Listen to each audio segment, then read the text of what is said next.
आपण पाहतात घटनेच्या खोलात जाऊन सत्य दाखविणारे न्यूज 24 तास मराठी।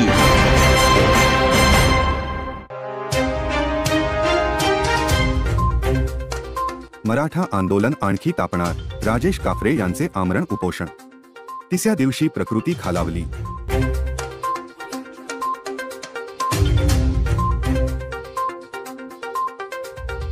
मराठा समाजाला आरक्षण मिळावे या मागणीसाठी जालना जिल्ह्यातील अंतरवाली सराटी गावात मनोज जरांगे पाटील उपोषणावर ठाम आहे।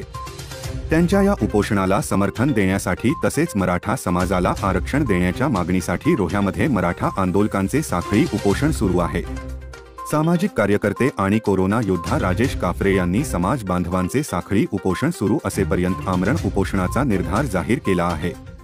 मात्र बुधवारी रात्री उपोषणाच्या तिसऱ्या दिवशी राजेश काफरे यांची प्रकृती खालावल्याची माहिती समोर आली आहे। बुधवारी रात्री काफरे यांना अस्वस्थ वाटू लागल्याने चक्कर आली। तालुक्यातील चणेरा, कोलाड, नागोठणे, घोसाळा व रोहा शहरातील शेकडो मराठा बांधवाचे साखळी उपोषण सुरू आहे। उपोषण मागे घेण्यासाठी प्रशासनाकडून विनंती देखील केली जात आहे। जोपर्यंत मराठा आरक्षणाचा प्रश्न मार्गी लागणार नाही तोपर्यंत लढा सुरूच ठेवण्याचा पवित्रा या आंदोलकांनी घेतला आहे। मराठा आरक्षण आणि जरांगे पाटील यांना पाठिंबा देण्यासाठी राजेश काफरे यांनी उपोषण सुरू केले आहे। मागील 3 दिवसापासून त्यांचे उपोषण सुरू आहे। त्यांची प्रकृती खालावल्याने काफरे यांची वैद्यकीय तपासणी करण्यात आली। डॉक्टरांनी त्यांना उपोषणस्थळीच सलाईन लावण्याचा सल्ला दिला, मात्र राजेश काफरे यांनी सलाईन लावण्यास नकार दिल्याने रोह्यातील मराठा समाजात चिंतेचे वातावरण पसरले आहे।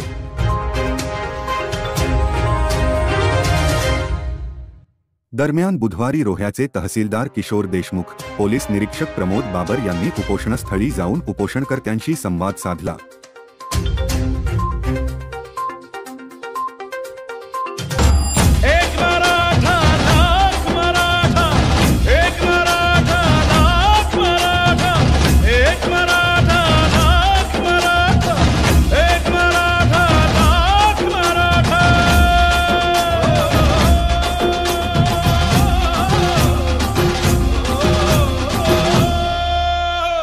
गाजत आहे।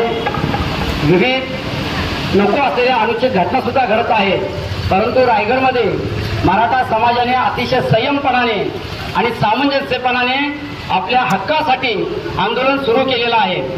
रोहा शहरामध्ये सुद्धा मराठा समाजाच्या आंदोलनाचा साखळी उपोषणाचा हा तिसरा दिवस आहे आणि अतिशय शांतपणे असं आंदोलन चालू आहे, समाज प्रबोधन चालू आहे आणि आमच्या हक्काची लढाई, हक्काच्या आरक्षणाची लढाई आम्ही लढत आहोत। आज तिसऱ्या दिवशी आम्हाला मिळालेल्या माहितीप्रमाणे आज या रोहामध्ये लोकप्रतिनिधी संध्याकाळी येण्याची शक्यता आहे। तर आम्ही या आंदोलनाच्या माध्यमातून मराठा समाज येणाऱ्या लोकप्रतिनिधींना आम्ही आवाहन करतो की त्यांनी आंदोलनाच्या परिसरामध्ये येऊ नये आणि जर त्यांनी येण्याचा प्रयत्न केला किंवा आले तर आम्ही काळे झेंडे दाखवून त्यांचा निषेध करू आणि त्यांना आम्ही चले जाऊ असं सांगण्यात येईल।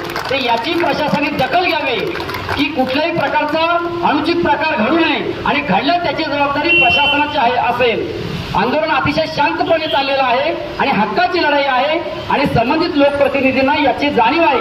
कारण महाराष्ट्रामध्ये सगळीकडे जे आमदार, खासदार, मंत्री यांना काळे झेंडे दाखवले जात आहेत तसा प्रकार रोहामध्ये होऊ नयेत अशी मी त्यांना आवाहन करतो आणि प्रशासनाला सुद्धा मी सांगू इच्छितो की त्याची दखल घेऊन संबंधित लोकप्रतिनिधींचा संपर्क साधून आंदोलनाच्या परिसरामध्ये कुठल्याही नेत्याने, लोकप्रतिनिधींनी येता कामा नये याची दखल त्यांनी घ्यावी एवढीच विनंती। आणि जर काही अनुचित प्रकार घडला तर सगळी जबाबदारी प्रशासनाची राहील।